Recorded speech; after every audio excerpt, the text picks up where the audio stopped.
Мен бүгін сіздерге құрттар жөнүндө түшүнүк берип кетемин жана ошо курттар менен кантип күрөшүшүбүз керек. Дүйнө жүзүндө 300дөн 400гө жакын курттар бар. Аларды биз кыргызча курттар дейбиз, глисты, паразиты, гельминты деп айтат. Булар 3кө бөлүнөт: тегерек курттар, ленточный курттар жана соргуч курттар болуп. Тегерек курттарга власоглав, астрица, аскаридоз, кривоголовка, таксокара жана трохинелла кирет. А ленточныйларга болсо бычий цепень, свиной цепень жана карликовый цепень кирет. Сосальщиктерге болсо апистархия, эхинококк жана печеночный сосальщик кирет. Булар кандайча жугат? Адамга кандайча жугат? Адамга булар 3 түрдүү болуп жугат. Мен эми азыр сиздерге атайын ушу кайра бир түшүнбөй калдык дебесин деп сиздерге мен мындай баракчаларды даярдагам. Ушул баракчаны мына скриншот кылып алыңыздар. Скриншот кылып алыңыздар. Эми жугуу жолу. Жугуу жолу адамдан адамга жугат. Геогельминты деп коет. Булар топурактан ушул курттун тукуму топуракка түшүп, анан топуракта бир аз жетилгенден кийин анан адамга жугат. Муну гео деп коет. Ал эми жаныбардын ичинде жүрүп туруп, анан жаныбарды жегенде, чала куруп жегенде адамга жугат. Муну биогельминты дейт. Мына муну дагы скриншот кылып алыңыздар. Эми изилдөө. Изилдөөдө чындыгында биз заңды текшеребиз. Заңды текшергенде бул 9% гана берип атышат да. Бул дүйнө жүзүндө текшерүүдөгү изилдөөлөрдө 9% деген сөз 100 адам барып куртка тапшырган болсо, ошонун 9-унан гана табылып, калган 91ден табылбайт атпайбы? Бирок чындыгында көп эле адамдарда, 90% адамдарда курттар болот, ар түрдүү курттар болот. Бул жөнүндө азыр айтып кетебиз. Эми акыркы мезгилдерде мен бир видеомда айтып кеткенмин, темнопольный микроскоп деп. Ошо лабораторияда 100 жана 200 эсе көтөрүп текшерсе, а темнопольный микроскопто болсо гемоскан деп коет, гематоскоп деп коет. Ошо гематоскопто 1000-2000 эсе ошол препаратты чоңойтуп туруп караганда, ошол жактан 100% курттарды тапса болот. Негизги эле курттар киргенде кандайча клиника болот. Адам кандай өзүн кандай сезет? Адам кантип ооруп калат? Кантип аны билеби, билбейби? Эми эң эле оңою бул астрица. Астрица деген бул чучок курттар. Чучок курттар ошо заң менен чыкканда гана адам билип калышы мүмкүн. А чыкпаса, демек адам өзүндө курт бар экенин билбей жүрө берет. Бирок кандай клиника болот? Адам кандай сезет? Температура 37-1-37ге чейин көтөрүлүшү мүмкүн. Адам чарчайт, кургак жөтөл болот, бирөөдө аллергия болот. Деги эле теридеги бардык өзгөрүүлөр, мына экзема болобу, псориаз болобу, витилиго болобу, фурункул болобу, карбункул болобу, деги эле териге чыккан нерсенин бардыгында сөзсүз түрдө куртты текшериш керек. Ошо курттан чыккан токсиндер адамдын терисине отурупташат да. Ошон үчүн ушул оору менен ооругандарды сөзсүз түрдө курттарга каршы дарылоону жүргүзүшүбүз керек. Теринин кычышуусу, задний проход, арткы тешикти мен анусты айтып кеткем, анустун кычышуусу, жаш балдар болсо ыйлаак болуп калат, уйкусу начар болуп калат. Мындан тышкары ичи ооруйт, башы ооруйт адамдын, баш айланат, дагы бир немеси бул аппетит жок болот. Болезнь Крона деген, неспецифический язвенный колит деген оорулар пайда болот, анемия пайда болот, адамдын бети шишип турат, кээ бирки адамдарда шилекей көп чыгат. Мындан тышкары дагы эми мунун бардыгы эле бир адамда болбойт. Ушул ар бир айткан нерсе бул симптом деп коет. Мисалы, баш оору бул симптом, ич оору бул симптом, көрдүңөрбү? Ушул ар бир симптом бир эле симптом болушу мүмкүн бир адамда. А мүмкүн 2-3 симптом бир адамда болушу мүмкүн. Ушуга ошон симптомдордун дагы адам ким өтө ширинди жакшы көрсө, буларды да куртка текшериш керек. Ким майлуу тамакты жакшы көрсө, буларды да куртка текшериш керек. Кээде адамдар түнү тишин кычыратат. Эми жаш балдар тишин кычыраткан болсо, буларды сөзсүз түрдө куртка текшериш керек. Эми тишти кычыратканды алмаштырбашыбыз керек. Чоңдор багы травма алганда, башына травма алганда кээбирлер ошо тишин кычыратат. Буларды биз алмаштырбашыбыз керек. Эми көбүнчө жаш балдар, орто жаштарлар ушуларды эгерде тишин кычыратса, сөзсүз түрдө травма албаган болсо, сөзсүз түрдө куртка текшеришибиз керек. Мындан тышкары нейродермет деген дагы ооруларга алып келет.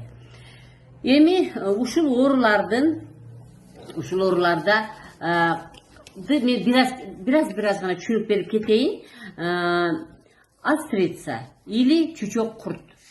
Астрица ичегиде жашайт. Демек, курттардын бардыгы ички чеги жана жон ичегиде жашайт. Муну сиздер сөз түрдө эсиңиздерге тутуп калыңыздар. Астрица ички чегиде жашайт. Ички чегиде жашайт дагы, тукум тууганы задний проходко, сырткы ануска барат да. Булар ургачы эркек болуп экиге бөлүнөт. Ургачы эркеги ошо ичегинин ичинде бири-бири менен жыныстык катнашка баргандан кийин ургачысы эркеги ушул жерден өлүп калат дагы, ургачысы ануска барып, анустан тукум тыштайт. Ошо булар түнү тыштайт. Ошо ай толгон деп коет, мына күн түнү да, булардын иши ошо түнү задний проходко, ануска тукум тыштайт дагы. Аны жаш бала болобу, мүмкүн чоң адам жуктуруп алган болсо, алар түнү уйкусуроо менен кычыштырганда тырмайт дагы, тырмактын ичинде тукумчалар калып калат. Анан колду таза жуубагандан кийин ал кайрадан ооз көңдөйүнө жөнөкөйдө түшүшү мүмкүн, кол менен тамак жеп атканда түшүшү мүмкүн. Кайрадан ашказанга түшөт дагы. Ал ашказандан өтө көп тукумчалар барат да, кандайдыр бөлүгү өлөт дагы, өлбөгөн тукумчалар ичеги өтөт дагы. Ошол ичеги кайрадан барып жайгашып, кайрадан көбөйө берет. Эми негизгиси ушул чучок курттарда эң негизгиси бул, эгерде адамдын ашказаны шамалдабаган болсо, адамдын өтө жакшы куйган болсо, демек бизге түшкөн бардык микроб болот. Баягы мен силерге айткан 5 жаны бар. 5 майда жандыкты айтпадым беле. Ошонун бирөөсүн биз азыр курттар жөнүндө айтып атабыз. Простейший, грибкилер, микробтор,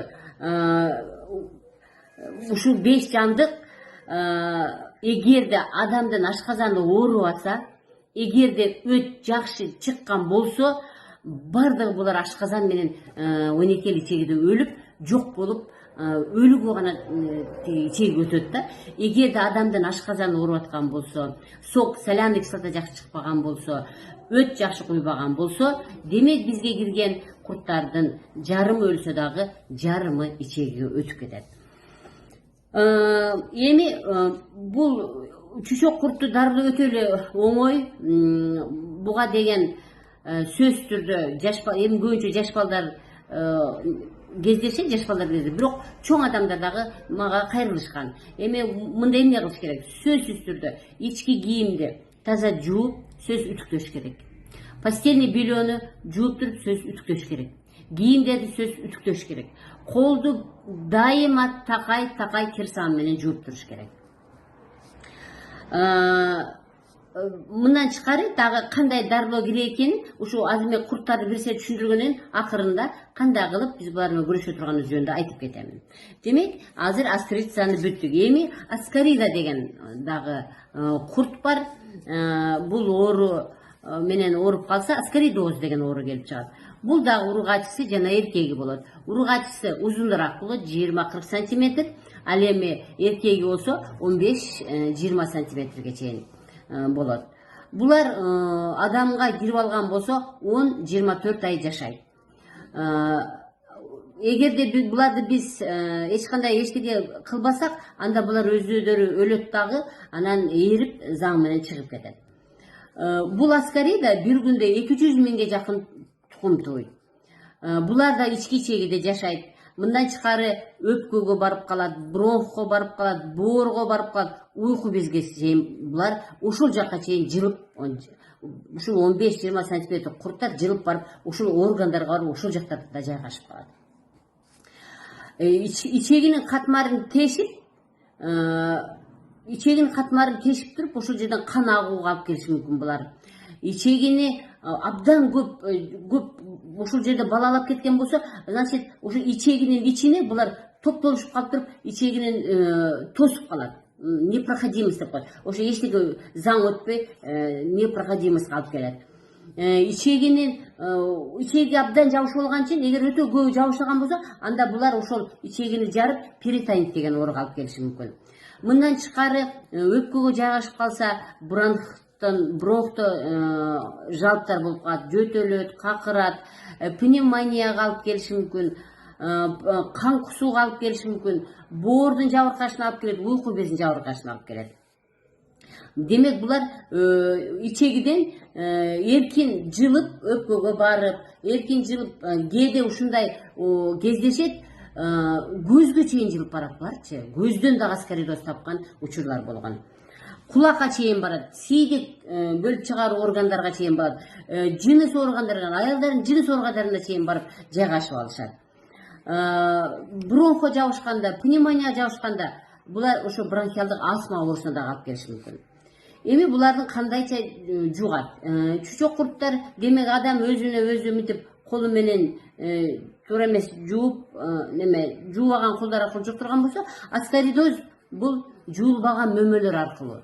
Демек бирөө аскаридоз менен ооруган болсо, сыртка заңдаган болсо, топуракта калган болсо, ал жерде мөмө-чөмө өстүрүлгөн болсо, ошол жердеги мөмө-чөмөнү жуубай жеген үчүн ушул жерде күн ысыганда тукумчалары даяр турат да, мындай өсүп жетилип калат да. Анан ошо мөмө-чөмөнү жебегендиктен, жуубай жебегендиктен ал мөмө-чөмө менен кошо адамга кирет дагы. Болду, ичегиде ашказан ооруп аткан болсо, ашказан жана 12 эле ичеги шамалдаган болсо, ашказандын солунан жана өттүн жакшы куюп бербегендигинен алар баягы эле ичеги өтүп алат дагы. Ал жерде дагы жайгашып, ургачысы жана эркеги болгон үчүн бири-бири менен жыныстык катнашка барып көбөйө беришет.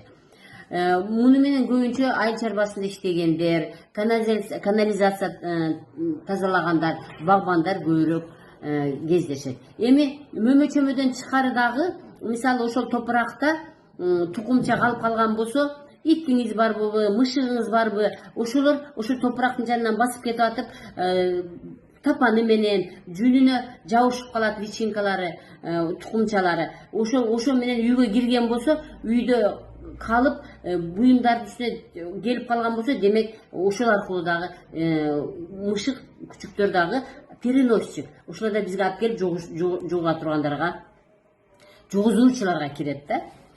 Тукум ошо ашказанга түшкөндөн кийин болду, 12 эле ичеги өтөт да, эркин аралап жүрө берет. Эми кийинки дагы бир тез көбүрөөк колдонгон, көбүрөөк кездешкен. Эми дүйнө жүзүндө адамдардын арасында 99% ушул астрица, аскаридоз, анан власоглав деген. Ушул 3 курт дүйнө жүзүндө өтө көп адамдарда кездешет.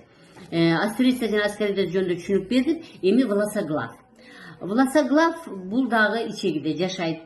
Бул көбүнчө аппендиксте. Ким эгерде аппендицитин алдырып салган болсо, демек анын власоглавы бар.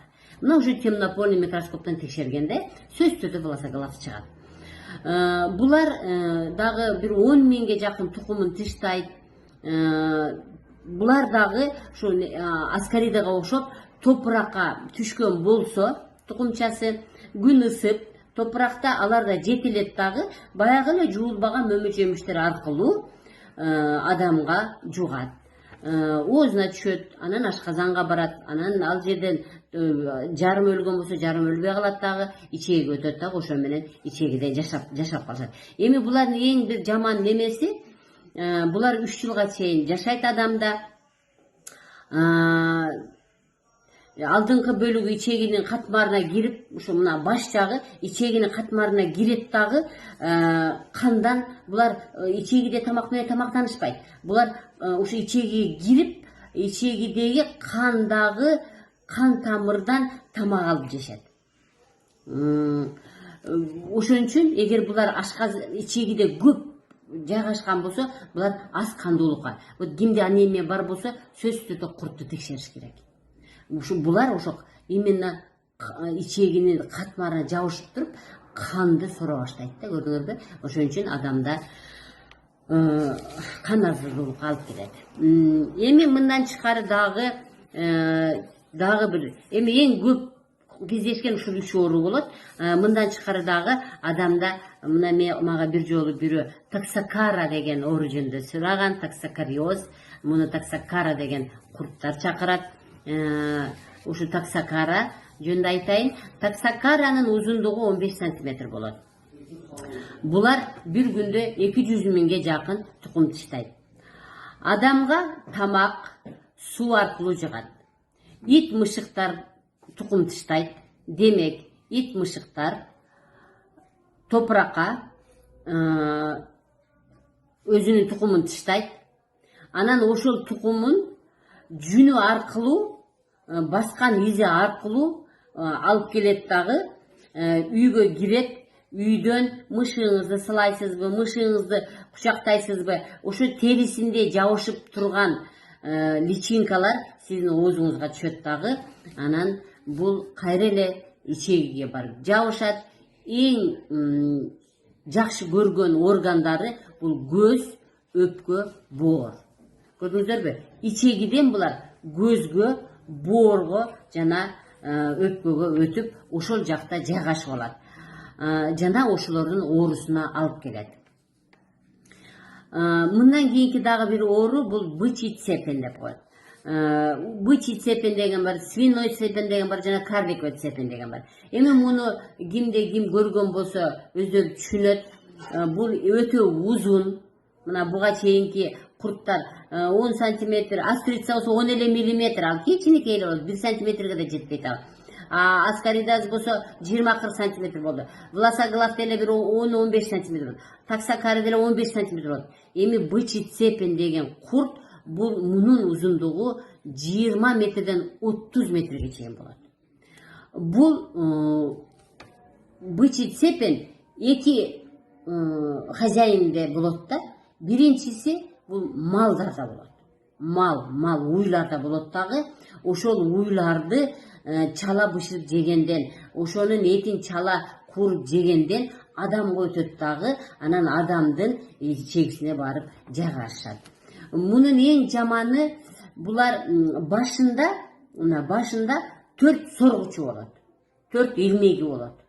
Ошо 4 соргучу менен ичегиге абдан катуу жабышып алат дагы, анан өздөрүнөн кийин ушундай башы болот. Мына башында 4 соргучу болот. Ошо соргучу менен ичегиге жабышат дагы, андан кийин мунун лентасы кетет. Андан кийин мунун бөлүкчөлөрү кетет.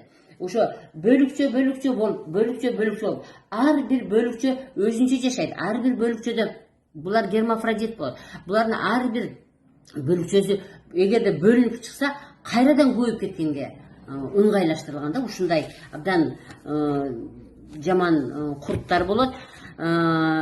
Демек, булар эмне кылышат? Булар ошол эле ичегиде жашай берет. Акыркы мындай бөлүктөрү көп да. Акыркы бөлүгү менен кошо тукум тууса, ошо акыркы бөлүгү менен кошо тукумдар сыртка чыгат. Сыртка чыгат дагы, мал аны чөптү жейт, ошо курт түшкөн чөптү жейт дагы, анан малга жугат, малды болсо адам жейт, адамга жугат, мына ушинтип эле кругооборот болуп эле жүрө беришет. Булар тамакты бүт денеси менен сорот да. Мына ушу ушунча 10 метр, 20 метр, 30 метрге чейин болгондор бар. Эми ошол тамакты булар бүт денеси менен сиңирет да. Бүт ошо ичегиде жайгашып алып туруп, бүт денеси менен тамактанып жашай беришет. Кийинки дагы курт бул трихинеллез. Булар бирок кичинерээк. Булар 4 миллиметрге чейин болот. Трихинеллез көбүнчө бул аюу, каман, ат, чочко, түлкү, бобер ушуларды көбүрөөк кездешет дагы. Булар дагы ошол жаныбарларды жегенде ошо жаныбарлар аркылуу жугат. ошолордун эти аркылуу кирет дагы. Сыртында абдан жакшы калың капсуласы болот да, өзүн мындай ороп алат. Анан ошол гана мына бычицепен дагы, булар трихинеллез дагы сырткы капсуласы гана эрийт дагы, анын ичиндегиси кирет дагы адамга жайгашып алып, адамда жашай берет. Трихинеллезде көбүнчө адамдын бети шишип турат дагы, анан булчуңдар ооруйт да. Мына булчуңдар жөн эле себепсиз эле булчуң ооруй берет. Мына ушуну дагы эске алып коюңуздар. Кийинки оору аписархоз. Аписархоз көбүнчө буларда 15-18 мм, булар көбүнчө балык жана моллюсктарда болот. Балыкты чала куруп жегенде, чала буулап жегенде, моллюсктарды жегенде ошондо адамга жугат дагы. Кайра эле булар деле ичегиге барып жайгашып, булардын эң жаманы булар 60 жылга чейин жашай берет. Адам 60-га чейин жашаса, 60-га чейин жашай берет. Дагы бир эң жаманы булар деген боор жана өт түтүкчөлөрүнүн жанында жашайт да. Мына ким рак, ким киста печеньде, ким гемангиома печени, кимде өтүндө ташы бар, ушулар ушу аписархозго текшерип коюш керек. Эң жаманы булар ушу боор менен өттүн оорусуна алып келет. Көрү ошол жакта жашайт, ошол жактагы өт түтүкчөлөрүн тосуп калып, адамдын денесин саргайтып жиберет. Эч жери оорубайт, сарык жок, бирок негедир саргарып кетти. Демек буларды биз ошо балык көп жейби, ошону сураштырышыбыз керек дагы. Муну сөзсүз түрдө лабораториядан издеп табышыбыз керек. Мына бир аз болсо дагы бүттү, айтып койдум. Эми азыр кийинки сабагын улайбыз. Бул кандайча тамак, кантип биз булар менен күрөшөбүз.